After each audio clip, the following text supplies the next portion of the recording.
Pemerintah Kota Banjarmasin menggelar lomba olahraga tradisional di halaman Balai Kota Banjarmasin, Jalan R.E. Marta Dinata, Banjarmasin Tengah, besukan Sabtu 30 September 2023. Kegiatan dalam rangka memperingati Hari Olahraga Nasional ke-40 sekaligus Hari Jadi Banjarmasin ke-497 ini melombakan olahraga tradisional.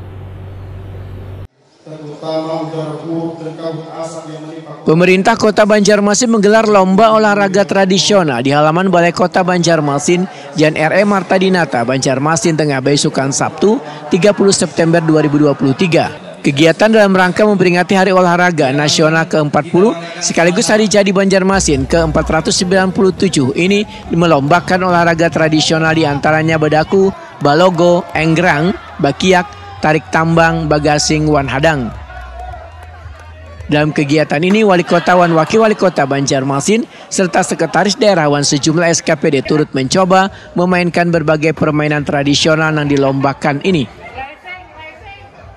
Wali Kota Banjarmasin Ibnu Sina Metokuni Prima TV memedahkan olahraga tradisional ini penting untuk dilestarikan lantaran sebagai bagian dari budaya wan identitas Banjarmasin sebagai kota yang terus mengembangkan berbagai olahraga umum maupun tradisional yang bertujuan menciptakan warga yang sehat wan berkualitas serta menjadi motivasi wan prestasi yang baik.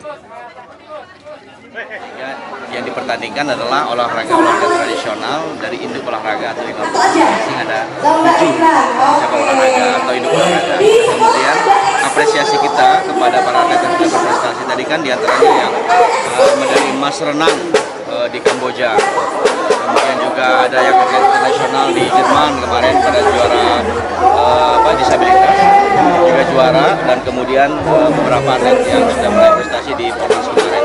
Jadi kami harapkan agar ini menjadi motivasi bagi para atlet kita untuk bisa berprestasi lagi lebih baik. Kemudian dalam rangkaian Hari Jadi Kota Banjarmasin juga ini dilaksanakan karena memang pas pelaksanaannya di bulan September. Kami terima kasih karena ini adalah bagian juga dari upaya kita prestasi dalam pembinaan olahraga. Ibnu Sina berharap olahraga tradisional ke depannya harus secara terus-menerus dikembangkan hingga semakin banyak diminati warga sebagai upaya cinta kepada tradisi budaya daerah.